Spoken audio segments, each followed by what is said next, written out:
I am a black Egyptian. My father is much darker than I am. My mother is lighter than I am.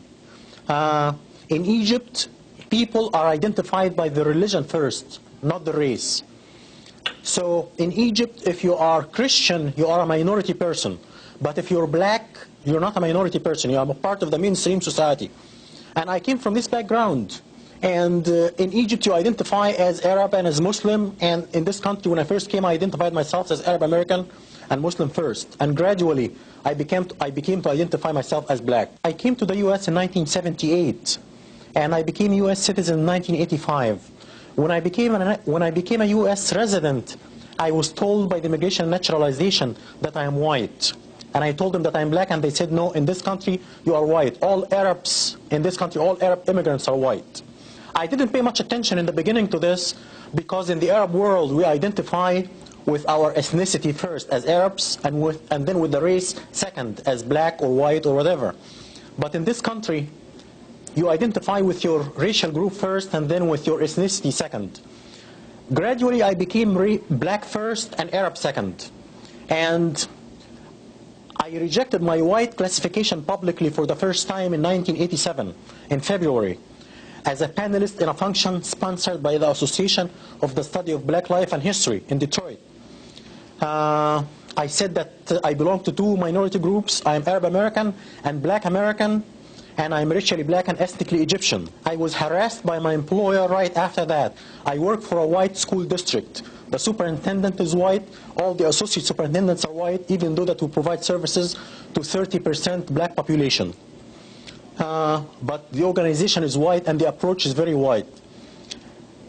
The attitude towards me changed completely after I went out publicly and rejected my white classification.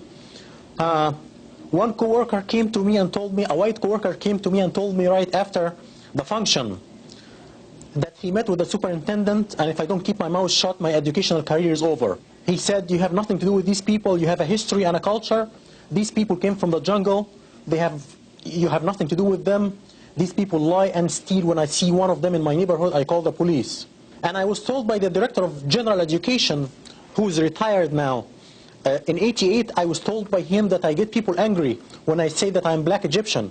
If I just say that I'm Egyptian, I would get along. I have to add that I was denied promotion twice because I chose black classification. This is part of my 2 lawsuits against my employer, which are currently pending. 2 lawsuits.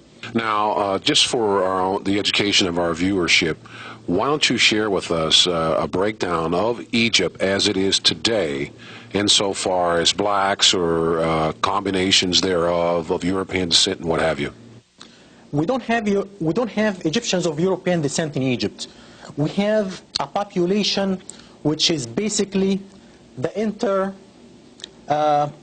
which is basically a mixture of ancient Egyptian blacks who intermarried with Arabs right after the Arab conquest. The ancient Egyptian population was brown and black before the Arab conquest. But before the Arab conquest came the Greeks.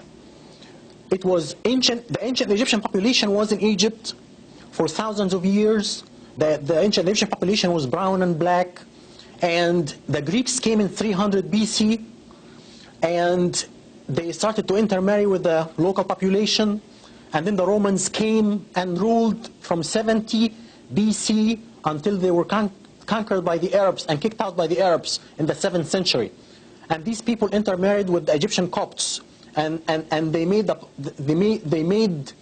pigmentation of the Egyptians, the Copts, much lighter because of this intermarriage with Europeans. Now, you're an educator, okay. Now, how do you deal with situations when you practice your profession insofar as dealing with the mythology or the misconceptions about Egypt being a white civilization?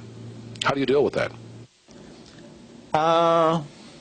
This is a big problem because Egypt, the ancient Egyptian civilization was a black civilization, and ancient Egyptians were black according to the Greek scholars and the Roman scholars. Ancient Egypt became white only in the 19th century and in the 20th century. And the scholar who is responsible for this is Seligman. the noted anthropologist from England, Seligman. White supremacy argues that blacks are inferior than white intellectually. They are subhuman and they are incapable of building a civilization. White supremacy had one dilemma until Seligman came. The dilemma was ancient Egypt was black according to the Greek and the Roman scholars. 10 of them said that, including Aristotle and Plato. 10 of them said that in writing. They had this dilemma. Ancient Egyptian was black. So if blacks are inferior intellectually and are incapable of building a civilization, how come the ancient Egyptians built a civilization? Seligman found the solution for this dilemma. He came up with a theory called the Hamite theory.